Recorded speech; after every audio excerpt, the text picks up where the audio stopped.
سن 10 اور سن 11 ہجری کے اہم واقعات کا تذکرہ ہوگا۔ تو سن 10 ہجری میں آپ صلی اللہ علیہ وسلم کے پاس کثرت سے وفود آئے۔ اس سال کو عام الوفود کا سال کہا جاتا ہے۔ اگرچہ آغاز سن 9 ہجری سے ہو چکا تھا، لیکن زیادہ تر جو وفد آپ صلی اللہ علیہ وسلم کے پاس آئے ہیں وہ سن 10 ہجری میں آئے۔ سن 8 ہجری میں فتح مکہ کا واقعہ پیش آیا، جو گزشتہ درس میں نے عرض کیا تھا۔ فتح مکہ کے واقعے کے بعد لوگ جوگ در جوگ اسلام میں داخل ہو گئے۔ قرآن کریم میں اللہ رب العزت نے ارشاد فرمایا، اذا جاء نصر اللہ والفتح، اور جب اللہ کی طرف سے مدد اور فتح آ گئی، وَرَأَيْتَ النَّاسَ يَدْخُلُونَ فِي دِينِ اللَّهِ أَفْوَاجًا، اور آپ نے دیکھا کہ لوگ دین میں داخل ہو رہے ہیں، فوج در فوج، جماعتیں در جماعتیں لوگ دین میں داخل ہو رہے ہیں۔ فَسَبِّحْ بِحَمْدِ رَبِّكَ وَاسْتَغْفِرْ، اب آپ اپنے رب کی حمد بیان کیجئے، تسبیح بیان کیجئے اور استغفار کیجئے۔ اِنَّهُ كَانَ تَوَّابًا، یقیناً اللہ تعالیٰ توبہ کا قبول کرنے والا ہے۔ تو فتح مکہ کے بعد لوگ کثرت سے اسلام میں داخل ہو گئے، اور لوگوں کی نگاہ اس پر بھی تھی کہ دیکھتے ہیں کہ یہ جو مکہ کے لوگ ہیں آخر میں ان کا معاملہ کیا ہوتا ہے۔ جبکہ جنگیں شروع ہوتی رہیں، سن 2 ہجری سے آغاز ہوا تھا، غزوہ بدر ہوا، غزوہ احد ہوا، جنگ احزاب ہوئی، غزوہ خیبر ہوا، غزوہ حنین ہوا، غزوہ حدیبیہ اور فتح مکہ، اور پھر آخر میں غزوہ تبوک۔ اللہ تعالیٰ نے ان تمام میں مسلمانوں کو فتح عطا فرمائی۔ خاص طور پہ جب مکہ فتح ہو گیا اور لوگ جوگ در جوگ اسلام میں داخل ہو گئے، اور اسلام مدینہ سے نکل کر اب مکہ میں بھی تیزی کے ساتھ پھیل گیا، اور لوگ کثرت کے ساتھ اسلام میں آ گئے،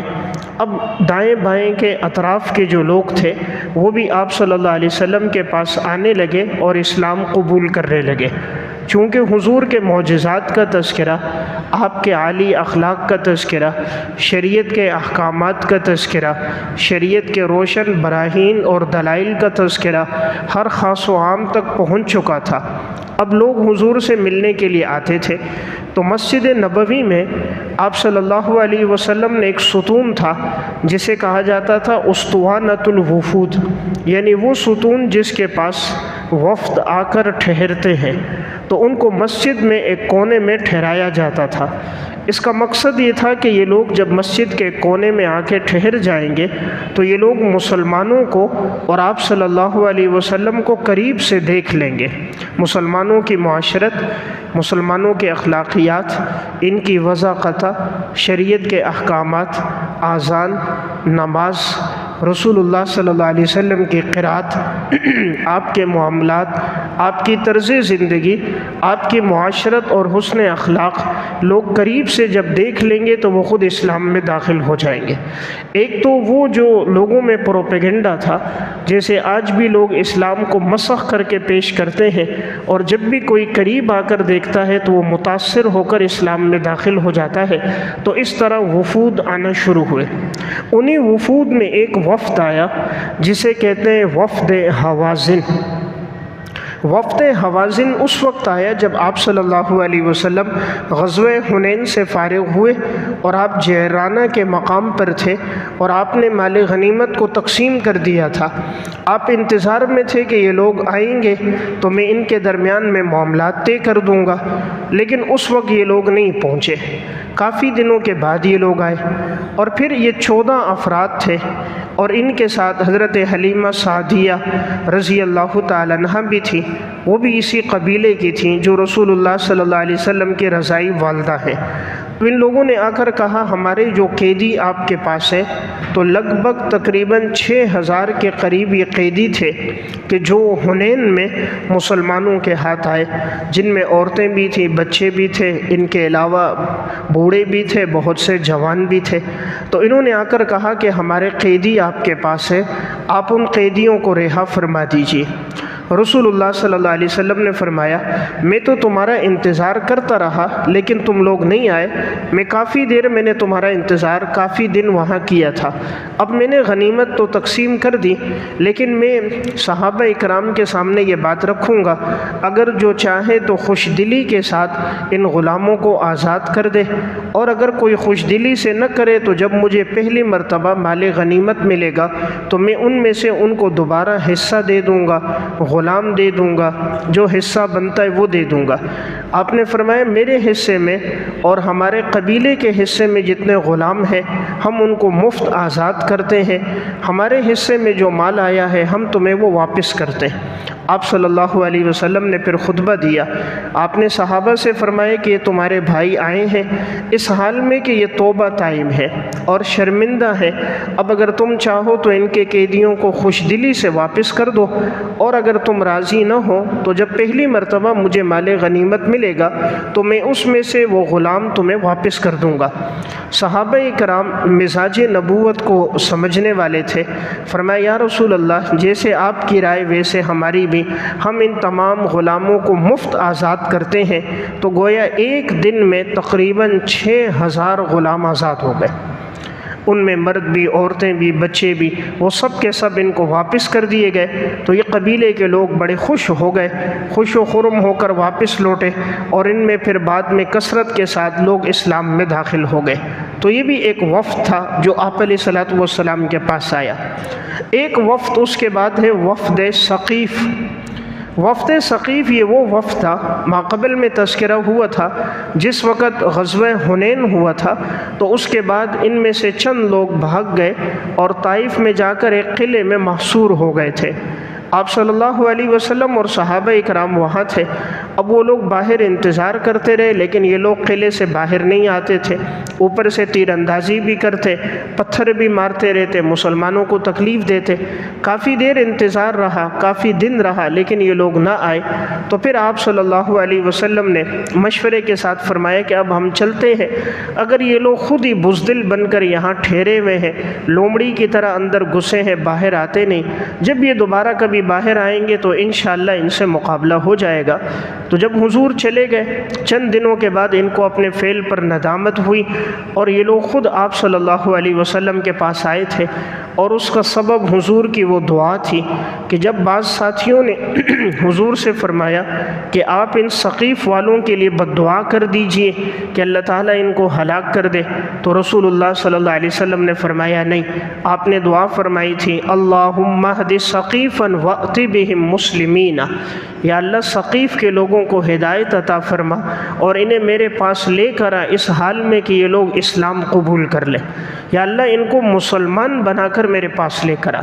رسول اللہ صلی اللہ علیہ وسلم کی دعا تھی، اللہ تعالیٰ نے ان سب کو ایمان لانے کی توفیق عطا فرما دی، پھر یہ لوگ اس حال میں آئے ہیں کہ الحمدللہ ان میں اکثریت نے اسلام قبول کر دیا تھا۔ تو رسول اللہ صلی اللہ علیہ وسلم کو ہمیشہ خوشی اس بات پہ ہوتی تھی کہ کوئی ایمان لے کر آئے، اس لیے آپ نے حضرت علی رضی اللہ تعالیٰ عنہ سے فرمایا تھا کہ اے علی اگر تیری وجہ سے ایک آدمی کو اللہ ہدایت دے دے یہ تیرے لیے سرخ اونٹوں سے زیادہ بہتر ہے، فواللہ لأن یہدی اللہ بک رجلا واحدا خیر لک من حمر النعم، تم اللہ کے راستے میں سرخ اونٹ جو عرب کا سب سے قیمتی اثاثہ اور سامان ہے، اگر تم وہ اللہ کے راستے میں خرچ کرو، اللہ کی قسم اس سے بہتر ہے کہ اللہ تمہاری وجہ سے ایک آدمی کو ہدایت عطا فرما دے۔ تو آپ صلی اللہ علیہ وسلم کو ہدایت ملنے پر بڑی خوشی ہوتی تھی، تو یہ قبیلے کے لوگ بھی اسلام لے کر آ گئے۔ اسی طرح ایک قبیلہ آیا، اس کا نام ہے وفد عبد القیس۔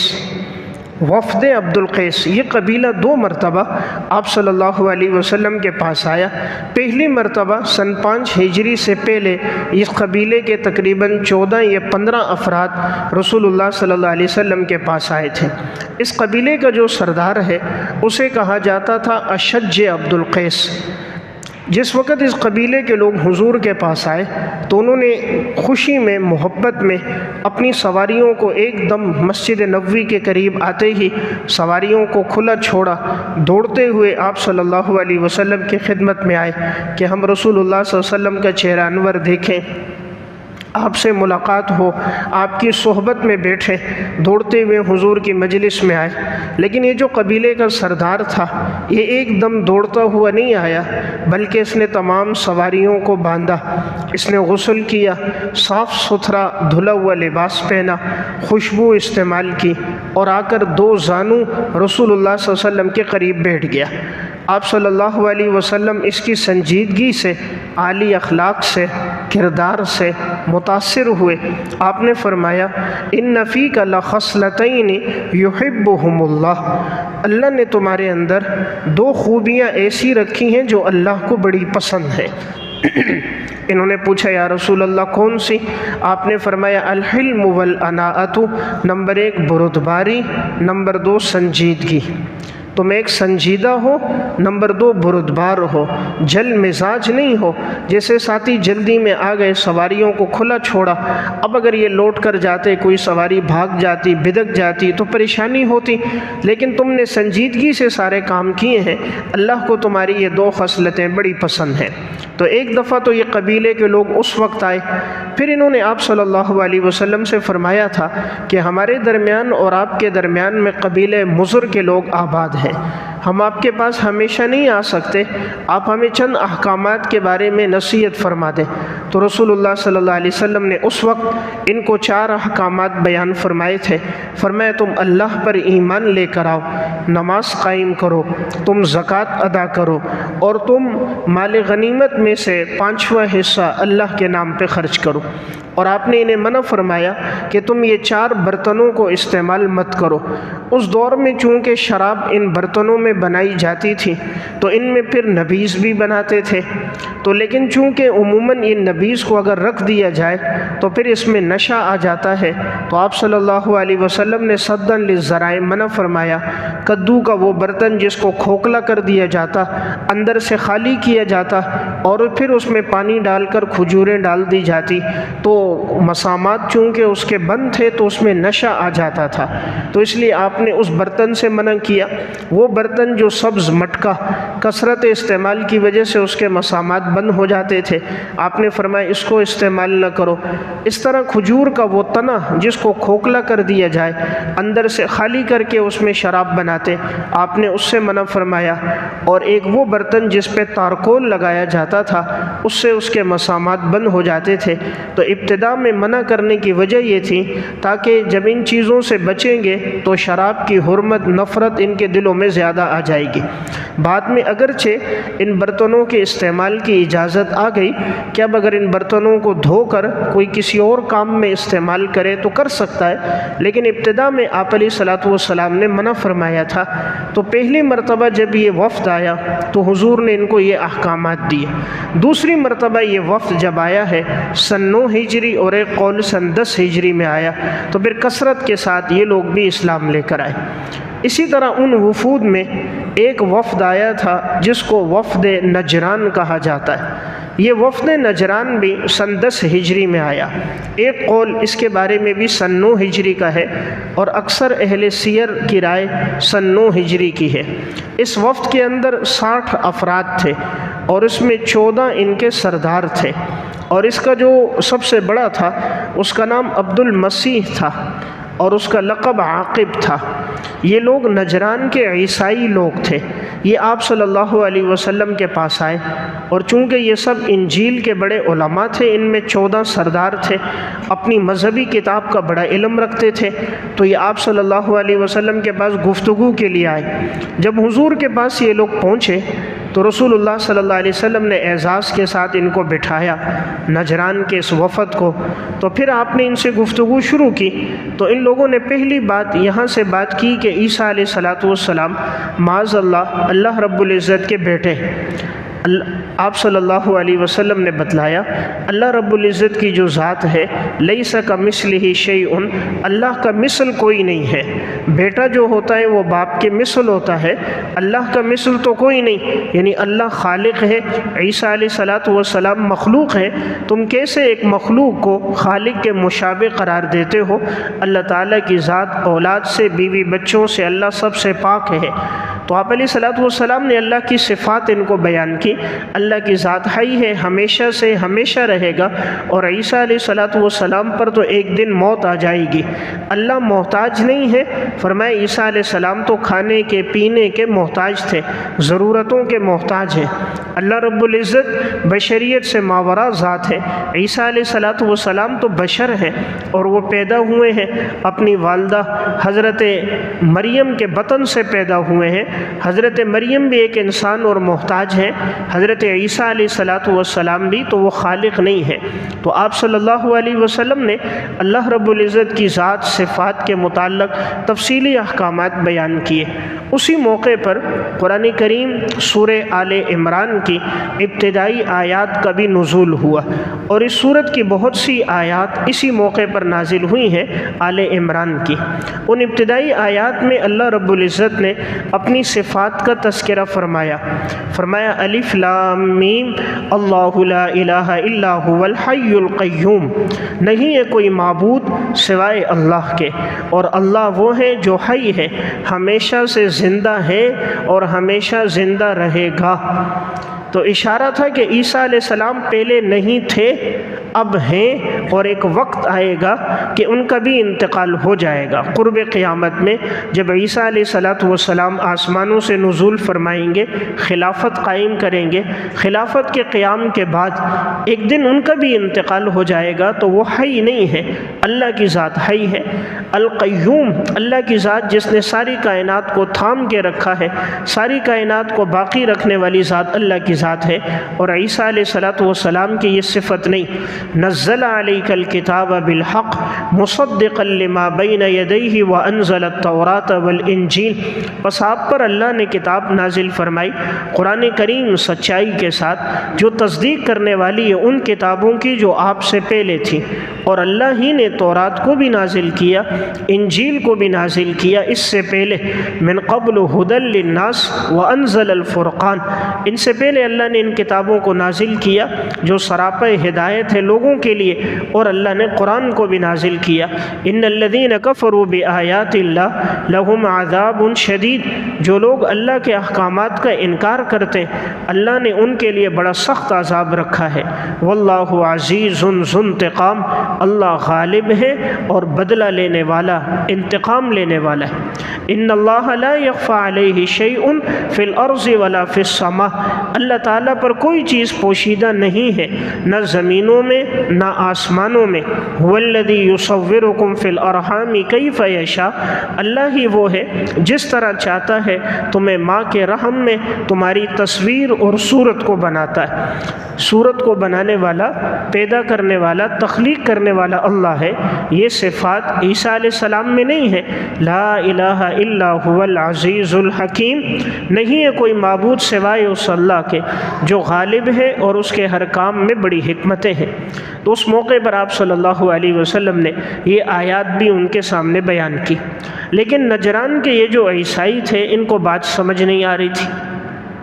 انہوں نے پھر یہ بات کی کہ عیسیٰ علیہ السلام کی ایسی مثال کوئی نہیں کہ کوئی بغیر باپ کے پیدا ہوا ہو، تو معاذ اللہ ان کا باپ اللہ ہی ہے۔ تو اس موقع پر بھی قرآن کریم کی اس آیت میں اشارہ تھا کہ دیکھیں ان سے پہلے آدم علیہ السلام بھی پیدا ہوئے، اور حضرت آدم علیہ السلام کا نہ والد ہے نہ والدہ ہے۔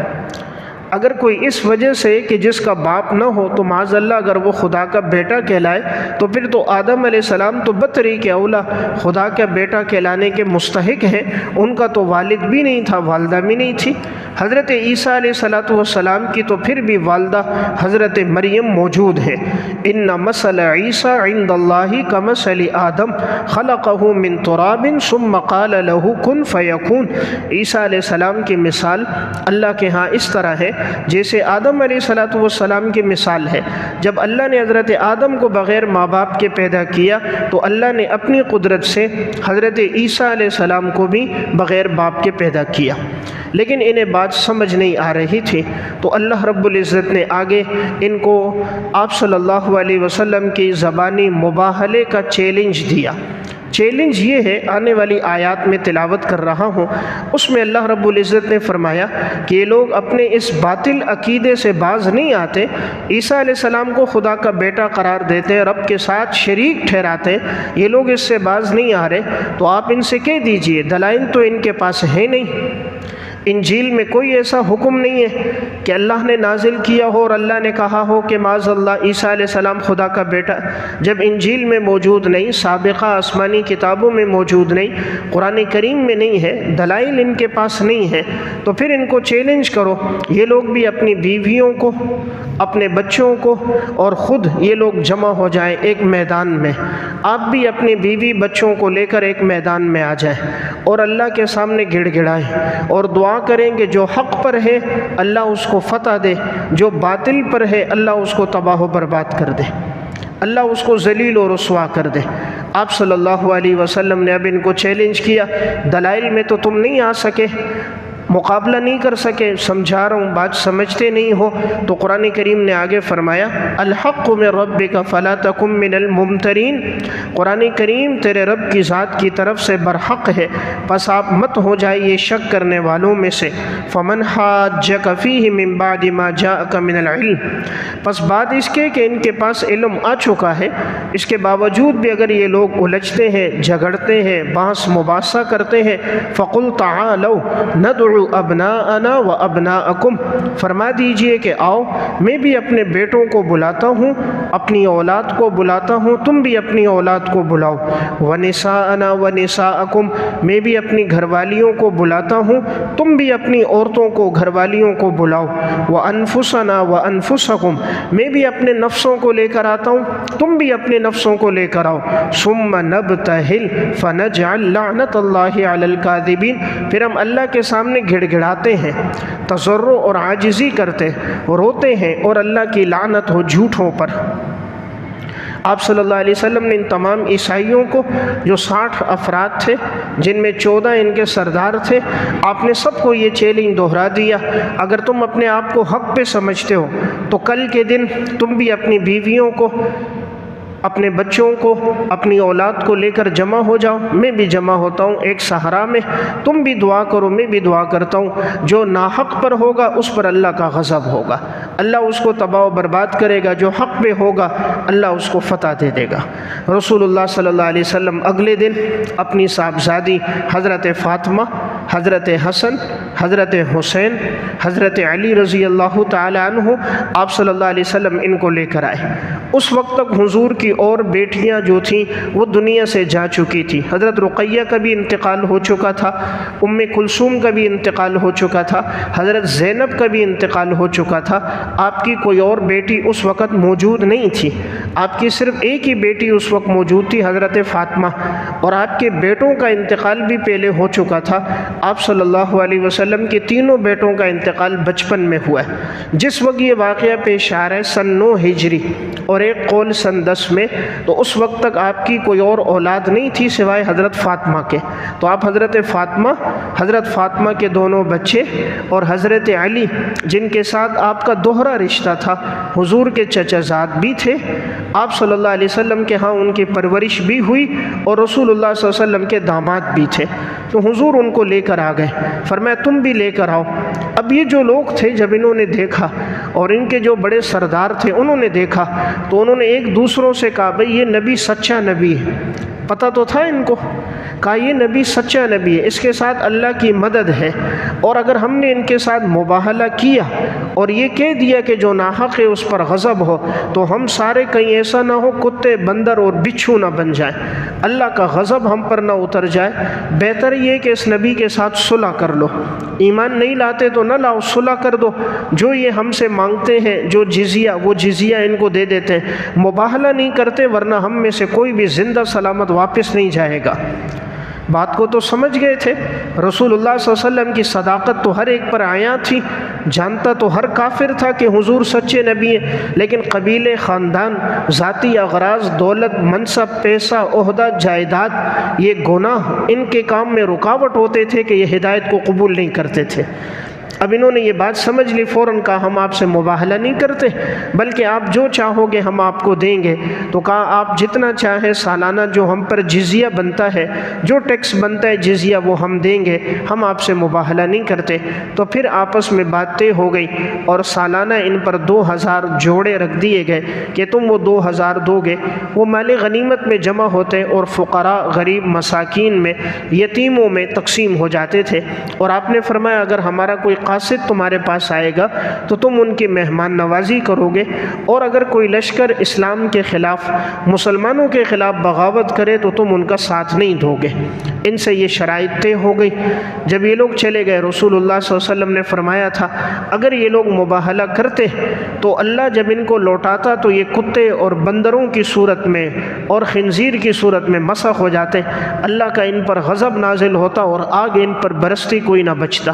لیکن سمجھتے تھے بدبخت ایمان قبول نہیں کیا، اور پھر یہ لوگ واپس چلے گئے۔ تو بہرحال یہ جو وفد تھا جسے وفد نجران کہتے ہیں، وہ بھی سن 9 ہجری میں آیا ہے۔ اسی طرح ایک اور وفد آیا جس کو وفد بنو حنیفہ کہتے ہیں۔ بنو حنیفہ اس وفد کے اندر جو لوگ تھے وہ تھے جو مسیلمہ کذاب، یہ ایک بڑا بدبخت انسان گزرا ہے جس نے نبوت کا دعویٰ کیا تھا رسول اللہ صلی اللہ علیہ وسلم کے دور میں۔ اس سے پہلے ایک تھا اسود عنسی، اس نے نبوت کا دعویٰ کیا، اور یہ دوسرا تھا مسیلمہ کذاب۔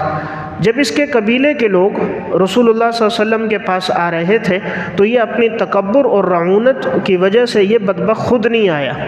خود نہیں آیا، قبیلے کے لوگوں کو بھیجا۔ وہ لوگ حضور کے پاس آئے، ملاقات ہوئی تو آپ صلی اللہ علیہ وسلم کو پتہ چلا کہ یہ فلاں جگہ ہے۔ حضور کے عالی اخلاق تھے، آپ خود گئے کہ جا کر اس کو دین کی طرف دعوت دیتا ہوں، بات سمجھ جائے، ہو سکتا ہے ہدایت پر آ جائے۔ آپ صلی اللہ علیہ وسلم اس کے پاس پہنچے، اس کو دعوت دی، تو اس نے آگے سے کہا میں آپ کی دعوت کو تب قبول کروں گا جب کہ آپ مجھے معاذ اللہ نبوت میں شریک کرو گے، اور آپ کے بعد جو ہوگی وہ نبوت میرے پاس ہوگی، خلافت میرے پاس ہوگی، یعنی جیسے آپ نبی ہو میں بھی نبی ہوں گا، اور آپ کے دنیا سے جانے کے بعد خلیفہ میں ہوں گا، خلافت میرے پاس ہوگی۔ رسول اللہ صلی اللہ علیہ وسلم کے ہاتھ میں ایک چھڑی تھی کھجور کی۔ آپ نے فرمایا اگر تو کہنا کہ تم مجھے اس میں میرے ساتھ شریک ہو جا، اس چھڑی میں تجھے اس میں بھی اپنے ساتھ شریک نہیں کرتا، چہ جائے کہ تو نبوت میں شریک ہو، یعنی آپ کا مقصد تھا نبوت ختم ہو چکی ہے، میں اللہ کا آخری پیغمبر ہوں، میرے بعد کوئی نیا نبی نہیں آئے گا، اور نہ میرے بعد تیرے لیے کوئی خلافت ہے، اگر تو ایمان لاتا ہے ٹھیک ہے، نہیں لاتا تو آپ علیہ الصلوۃ والسلام نے فرمایا تھا میں نے خواب دیکھا ہے۔ آپ نے خواب دیکھا تھا آپ کے ہاتھ میں سونے کی چوڑیاں تھیں، تو رسول اللہ صلی اللہ علیہ وسلم فرماتے میں گھبرا گیا، تو خواب میں مجھے کہا گیا پھونک مارو، میں نے جب پھونک ماری وہ جو سونے کی چوڑیاں تھیں وہ ہوا میں بکھر گئی، اڑ گئی، تو میں نے اس کی تعبیر نکالی تھی کہ جھوٹے ظاہر ہوں گے جو نبوت کا دعویٰ کریں گے، لیکن ان کی نبوت اور ان کا یہ دعویٰ یہ ختم ہو جائے گا، اور پھر وہی ہوا، ایک جھوٹا ظاہر ہوا اسود عنسی، اور اس کو حضرت فیروز دیلمی رضی اللہ تعالیٰ عنہ نے قتل کیا۔ رسول اللہ صلی اللہ علیہ وسلم کو اس کی خبر تب پہنچی آپ کے انتقال سے 1 یا 2 دن پہلے آپ کو خبر آئی کہ اسود عنسی کو قتل کر دیا گیا، تو رسول اللہ صلی اللہ علیہ وسلم خوش ہو گئے۔ اور دوسرا یہ بدبخت تھا پھر مسیلمہ کذاب، حضور کے جانے کے بعد اس نے نبوت کا پھر دعویٰ کر دیا، اور اس کی قوم کے بہت سے لوگ نادان اس پر ایمان لے کر آ گئے۔ جب حضرت ابو بکر صدیق رضی اللہ تعالیٰ عنہ کا دور خلافت آیا تو انہوں نے لشکر دے کر ان کے خلاف بھیجا، اور ایک بڑی جنگ ہوئی جس میں تقریباً 750 صحابہ اکرام قراء اس میں شہید ہو گئے، بہت بڑی تعداد صحابہ اکرام کی اس میں شہید ہوئی ہے، اور اللہ نے آخر میں مسلمانوں کو فتح دی، اور یہ مسیلمہ کذاب حضرت وحشی رضی اللہ تعالیٰ عنہ نے اس کو قتل کر دیا، اور پھر یہ فتنہ دب گیا اور ختم ہو گیا، اور اللہ تعالیٰ نے اس کذاب کو، جھوٹے کو عبرتناک سزا دے دی۔ تو بہرحال یہ وفد بھی رسول اللہ صلی اللہ علیہ وسلم کے پاس آیا تھا، لیکن یہ خبیث ایمان نہیں لایا تھا اور اس نے جھوٹا دعویٰ کیا تھا، اور صدیق اکبر کے دور میں یہ بھی اپنے کیفر کردار کو پہنچ گیا۔